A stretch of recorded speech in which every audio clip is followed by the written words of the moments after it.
you have no time to grieve. Some people really lean into that Hmm. to get away from the grief process, but it's something we should all have the space to do is be able to take time and say, you know what?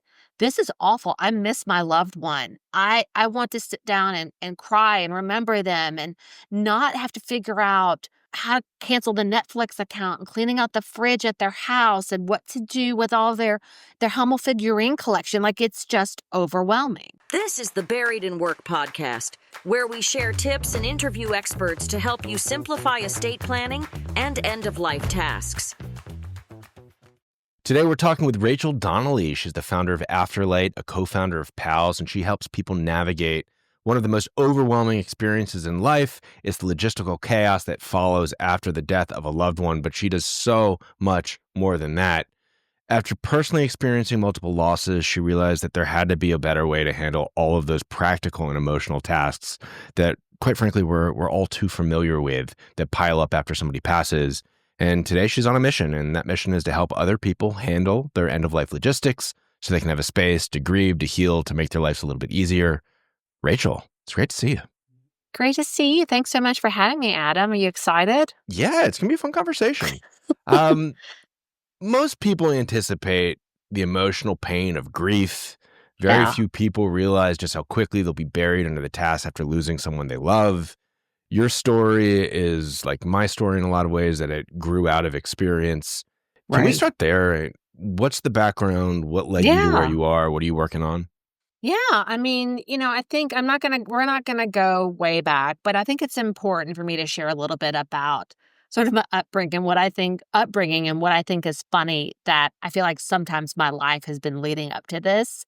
My dad was a small town doctor. I grew up in sort of this Mayberry sort of lifestyle. And so he was the only doctor in town. So I was used to working in his office and like being around sick people, and people would knock on our door in the middle of the night instead of going to the hospital. And I would go with him to do rounds at the hospital. So it was, something that I was used to, sort of being around people in some of their worst moments, right? And unfortunately, my dad got sick when I was 13, and he passed away at the age of 48.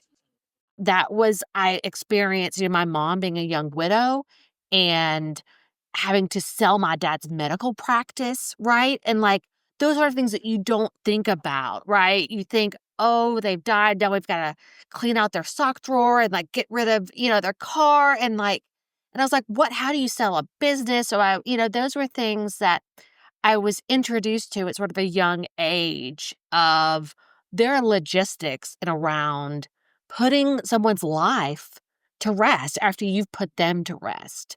Fast forward, my mom got sick after I got married and had two very small kids. She was taking care of her uncle, or her brother, my uncle, who was in latter stages of Parkinson's. I had just started a brand new job where I had no time off in the first 90 days. And that's the time where you're supposed to be like wowing people. You're supposed to be on your A game. And I was on the struggle bus. Like the week before I started my new job, my mom called and she was like, they found a tumor. It's not good. And she died within the first 60 days of this brand new job. And not only now did I have to settle my parents' estate, but now I had to take over the care of my mom's brother. So taking care of becoming his power of attorney, his, now redoing his will and all of those things. So now I was settling my mom's estate, taking care of an aging loved one. And God love her, my mother left us a flaming dumpster fire of affairs. And, that was a time, like I said, I had no time off. Mm-hmm. Then my uncle passed away a couple of years later. So I was still settling my mom's estate. And so I was an executor twice in tandem. And I just, my God, what this is Bananarama. It's amazing. It's almost as if adults, when I was a kid, I thought that adults had to deal with problems, and they often came one after another after another. And Right. The reality is, it's just this constant stream of overlapping crises that people have to deal with. And you have a layer cake of three: new job, two different Yes. estates that you're managing. Yeah. Adulting is hard. It is. I mean, I say life is hard, get a helmet, but man, I was like, really, Murphy's Law, like what is going on? Like, it's just a lot. And I think the important thing to stress is that this mountain of tasks and logistics is thrown in your lap when you're still grieving. And I think it really hamstrings your grieving process. You have no time to grieve. Some people really lean into that Hmm. to get away from the grief process, but it's something we should all have the space to do is be able to take time and say, you know what? This is awful. I miss my loved one. I want to sit down and cry and remember them and not have to figure out how to cancel the Netflix account and cleaning out the fridge at their house and what to do with all their Hummel figurine collection. Like it's just overwhelming. Absolutely. And what was your experience there? So the first time you had to deal with it, and this is what happens to so many people is they go through it and they say, "Oh, I wish somebody helped me, at the beginning that went through this," but they don't, and they figure it out themselves and they run into problems. What were some of those problems that you saw that, you know how to fix now that you might not have Yeah. realized when you started? Yeah, I mean, I think moving through things too fast is people think they have to do everything all at once at the same time.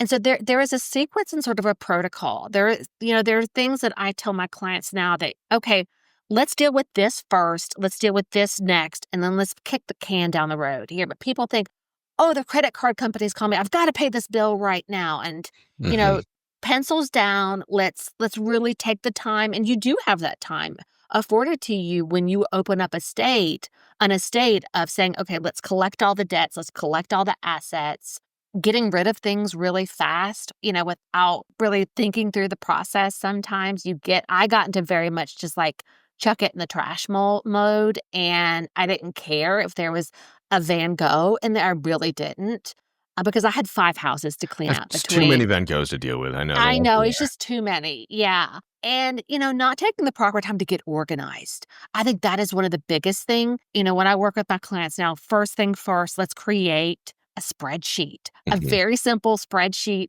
of the comings, the goings of the estate, all of the accounts, what you paid out of your pocket, who are the key people, who are the beneficiaries, their Mhm. tax, right? Just and no, your software and some of your tools are a little bit more robust, but But it doesn't they have to just be for everybody. I right, mean, exactly, like, exactly, and even if it's a piece of paper, but you think, "Oh, I'm going to remember that," and you don't, right? mhm. You're in brain fog, you're dealing with a million different logistics, and then I had 2 small kids and a husband and what to figure out for dinner and, laundry, and so you've got all these million different things that are going in and out of your brain, so really taking the time to get organized is one of the mistakes I made and one of the things that I think is paramount when you're getting started. Yeah, and you're describing the system and what we've tried to put in place also. So first thing is take stock of everything. That's the Right. organization. And then you start going through methodically. Personally, I use a system that I describe as pebbles, rocks, and boulders. So if Right, it's something yeah, that's really small, a pebble, just get it out of the way. If you can do it under yeah, 5 minutes, just do it. yeah, yeah, If it's a rock, you back time for it, and I'm going to go through right, several rocks during this time period. And if it's a boulder, that's a large exercise that you're not going to be able to knock out in a single day. Now, 100%, yeah, are you yeah. doing something similar where you're saying, okay, our pebbles are this, our rocks are this, our boulders are this? Or is it more in priority that it doesn't matter if this is a big, extremely important task, this has to come first? Yeah, How do you go through that process? I'd say a little bit of both. When I do a discovery call with a client, I ask them one of the questions I ask is, "If I had a magic wand and could take 3 things off of your plate right now, what would that be?" Like, what is keeping you up at night? And some things may not be the highest priority of what I would deal with, but it's really stressing them out, Mhm. right? And so I'll say, "Okay, let's move this to the top of the list because it's adding a lot of stress to your life, right?" So it's both. And then I can counsel them based on where they are, sort of their brain space is say, okay, I understand what you're saying, but let's push this off. This can go in phase. I'll sort of put things in phase 1, phase 2, phase 3, Mhm. so they don't see this huge spreadsheet with 100 tasks. Like, don't look at phase 2, phase 3, phase 4, right? Let's just focus on phase 1 How right long does now. each phase typically take? And obviously, you're unique just like everybody else. Right, Your clients are unique just like everybody else. It's going to be different, but let's right. break it down. How long does phase 1 typically take? Phase 2, Yeah. what's in it? And we don't have to go Yeah. granular to each Yeah, specific task, but absolutely. let's go Yeah. through I it. mean, The first phase, I do a very thorough intake with each of my clients is let's really understand the scaffolding Hmm. and the overview, the bird's eye view of their estate. And let's really get that organized. What are the mail that you've gotten in? What are, some of the accounts that you know about? What are things that maybe your loved one flagged that you're unsure about? So we do a very thorough intake. And that's I'd say for the first month is really digging to the nooks and crannies of a loved one's estate. Let's get organized. Have you gotten the death certificate, right? Are you working with an attorney? So it can depend, of course. It can be very squishy in terms of where they are in the process, what has already been done. Are we starting from ground zero? But Hmm. I'd say that sort of initial launch pad is the first month or two. Most of my engagements are between 4 and 6 months on average, and some go well beyond that. As we Hmm. know, most estates can take over a year. And are people typically finding you after somebody passes away, or are they going, oh, we know that this person's gone into hospice, or things are trending downward, or hey, I just want to get organized now because it'll save challenges in the future? Where do you I come wish in? more people would reach out to me in that stage, but as we know, our biggest competitor is good intentions, right? Like, people thinking, "Oh, I've got my stuff buttoned up, right? I'm good. I'm bueno. I've got it all mapped out." And we love to kick the can down the road, Hmm. right? So between 30 and 40% of my clients are in what I call the legacy organization and planning phase, where they're coming to me and they're saying, you know what, we're redoing our estate plan with an attorney. We've named a new executor. They aren't Hmm. going to know everything. They're super busy. They've got kids, right? And I need to set up a system and make sure they have the tools in the toolbox. So that's about 30 to 40% of my clients. But, as we know, only I think the stat is now 24% of Americans even have a will. I So think it's a bullshit stat, to be honest. do And sorry you? to use bad language. Here's why. And we've talked about this stat as well Yeah. internally. So they say that only 1/3 of Americans actually have a will or a trust. And it's actually a new report came out 2 weeks Right. ago that it went down to 26 or 24%. I forgot which one. But here's the thing, and I think that every single person, and we've hit this home on other podcasts, on the website, and conversations, every single person when they turn 18, they need to get a will. Like it's just what you 100%. need to do, Yeah. because if you don't Yeah. have your will in place, effectively what happens is you die intestate. It means you die without a valid will, and the state Yep. dictates what happens to your Yep. stuff. But the stat that people really need to start paying attention to, because while someone can die if they're under 50 years old, it happens far less often than when they're older.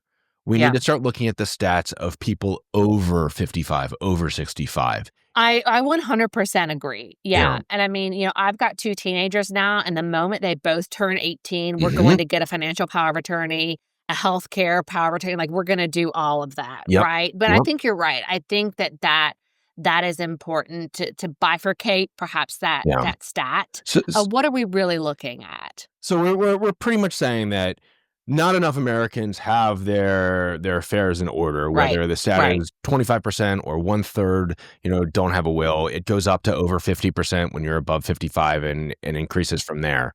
But I Yeah. think the point is, and sorry to interrupt you there, is that we just need to start getting our stuff together on a much broader basis. Exactly. And, and also I hate and I love that stat. Mostly I hate it because it makes people think, oh, I get a will, I'm Yeah. Gucci, right? Yeah. Like, I always say that is a document-based strategy. Hmm. And that is the wrong strategy, Hmm. right? You need a comprehensive strategy in terms of your estate planning. It's not just I've got my checklist of my will, my trust, my financial power of attorney, and we're awesome, Hmm. right? Because many of my clients, most of my clients come to me and their loved one has had a will, Hmm. and it's a flaming dumpster fire. Yeah. So that's why, and I know that makes people think, oh, well, what are we supposed to do, Rachel? And I get that. But that's why I think that stat is focusing on the wrong Yep. things. All right. So we have a course, Financial Literacy for Spouses, which we've talked about a little bit offline. And in that course, we say that there are 8 things that are the comprehensive estate plan that you just mentioned. Right. Can I give you our 8 things and you can tell me what Yeah. we're missing? Because there's a lot Yeah. more to it as well. 100%. First thing is Let's your will. poke holes. Let's poke Yeah. holes. Let's figure out what we can do to Yeah. make it better Yeah. on both ends. So the first thing we have is the will, which makes sense. Right? Second thing is evaluate whether a trust is right for you. It's not right for everybody. Third is your advance directives, which are unbelievably important. There's the dog barking in the background. Yeah, mine's doing the same thing. Yep, he says They've hi. gotten each other going. Yeah, Zeke is our director of marketing, so he's pulling his job right now. The fourth thing is a power of attorney financial, because power of Okay. attorney healthcare is oftentimes bolted into advance directives. Right. Fifth one is a nice to have, not a need to have, your ethical will and legacy messages. Yep. A key contacts log of who needs to be contacted in case something happens to you. Your Yep. final resting place instructions. And it doesn't have to be complete, but as it develops over time, I bought a plot, I want to be cremated, I want to be buried, here's who I want to speak. It's just in one place. And then the last thing is that bucket of your organization system where everything's in one place and accessible, right? Yeah. What are we missing? So, within that, I always say number one is a list of your assets and debts. What do you owe and what do you own? So Yep. that could be in that organization system. Beyond that is your digital asset inventory. All of your sentimental, your exchange value, your frequent flyer miles, right? And your financial value, digital assets. Another one of the biggest blind spots that I find with clients is they don't have access to immediate funds, right? Somebody passes away and now the funeral, I have people call me all the time. My loved one just died. I got a $30,000 funeral bill. I've got a $14,000. I've got, fill in the blank. And they're having to become a human ATM because all the bank accounts have gotten shut down. Yeah. So, so getting granular maybe in some of your details, but access to funds that they even have a will. You wouldn't believe the people who come to me and they say, I don't even know if they have a will. I don't, Which is crazy.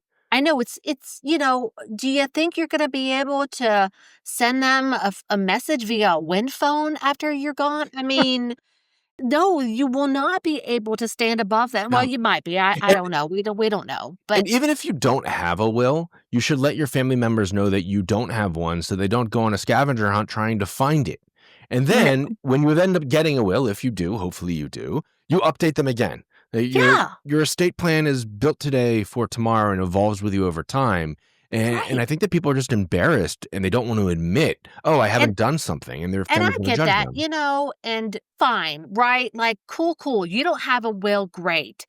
In the number of clients I've had that have spent so much time, effort, and money, having to get into an access to a safe deposit box, drilling in it, getting the court order, and spending hundreds and thousands of dollars to go then open up the safe deposit box and there's a bobby pin in there. Who knows, right? Yeah. And it's empty. So I'm like, fine, cool. You don't want to get a will. There are things that you can do that are free and easy, right? But just tell them, give them a heads up, say, I don't have a will. And then they don't have to spend the time doing that treasure hunt. Yeah. You have the company that you started after loss, great company, helping people across the country. You're based in I'm in Atlanta. Atlanta, that's yes. right. Yep. You also have a book that's coming out?